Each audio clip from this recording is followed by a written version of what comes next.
আমরা যে প্রজেক্টে করছি ওই প্রজেক্টের সম্পর্কে এটা। First of all, for this code or this project, we take a Python module that is import. মানে আমরা প্রথম প্রথমে আমরা যে কোডটা নিচ্ছি ওটা ছিল হচ্ছে ইম্পোর্ট, আর যেটা ছাড়া হচ্ছে আমাদের যে পুরোটা প্রজেক্ট এটা হচ্ছে বিকজ আমরা যেহেতু ডাটাবেস নিয়ে কাজটা করতেছি এই কারণে হচ্ছে আমাদের ইম্পোর্ট ফাংশনটা একদমই important. And then we use a variable which is mydb or whatever what you use.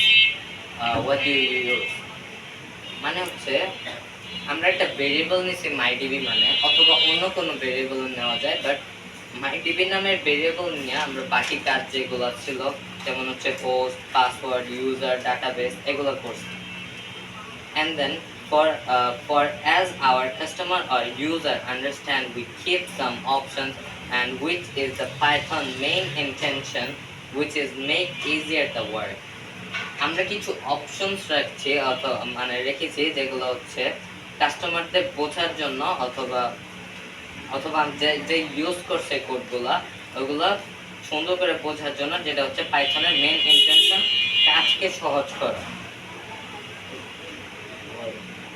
Then there is an important thing which is we use the SQL command codes.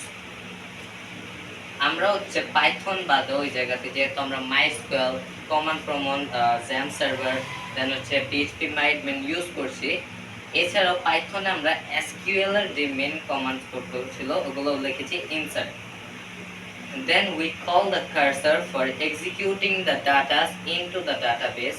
Then after first step we already called it cursor on the first for making the whole project. আমরা ফার্স্টেই যখন আমরা import function নিয়ে ডাটাবেসের সাথে আমাদের প্রজেক্টটা connect করছি তখনই আমরা অলরেডি একটা কার্সর কল করছি যে আমাদের পুরোটা প্রজেক্টের জন্য। কার্সর কল ছাড়া হচ্ছে আমাদের পুরো প্রজেক্টটা কোনো কাজেরই না। দেন কার্সর কল করার পর আমরা সেকেন্ড স্টেপেও সেম কাজটা আবার করছি, কার্সর কল করে আমরা সেকেন্ড স্টেপটাও করছি, বাট আমরা সব সময় কার্সর কল করি না, আমরা কিছু স্পেসিফাইড স্পেসে আমরা কার্সরগুলো কল করতে হয়, এটা হচ্ছে must. Then the for loop on while loop after all the summary of the description, সর্বশেষে the summary of the description we can insert data on the database. আমরা ডাটাকে ইনসার্ট করি into the database, মানে হচ্ছে আমরা ডাটাকে ভিতরে মানে ডাটাবেসের ভিতরে নেই, ইনসার্ট ফাংশনটা দিই। If we know how it insert, we can update, we can delete it. আমরা যদি জানি কিভাবে এটাকে ইনসার্ট করা হয় অথবা মানে ডাটাবেসে ঢোকানো হয়, আমরা এটাকে আপডেটও করতে পারবো, এটাকে ডিলিটও করতে পারবো, নিজের মতো কাস্টমাইজও করতে পারবো।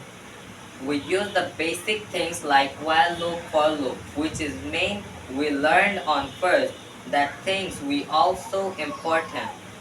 আমরা যে ফার্স্ট বেসিক বাচ্চাদের জিনিসগুলো শিখছিলাম যেমন for loop, while loop, এগুলো আমাদের বড় বড় প্রজেক্টেও আগামীতে কাজে আসবে, যেগুলো হচ্ছে আরো ইম্পর্টেন্ট মনে রাখা।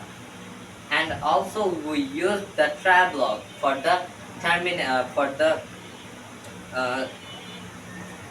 the difficult step terminate the code, যাতে আমাদের কোডটা টার্মিনেট না করা হয় এই কারণে আমরা ট্রাই ব্লকও ইউজ করছি, ট্রাই অ্যাকসেপ্ট ব্লকও ইউজ করছি, যাতে আমাদের কোডটা দেখতে সুন্দর লাগে, যাতে কোডটা টার্মিনেট না করা হয়।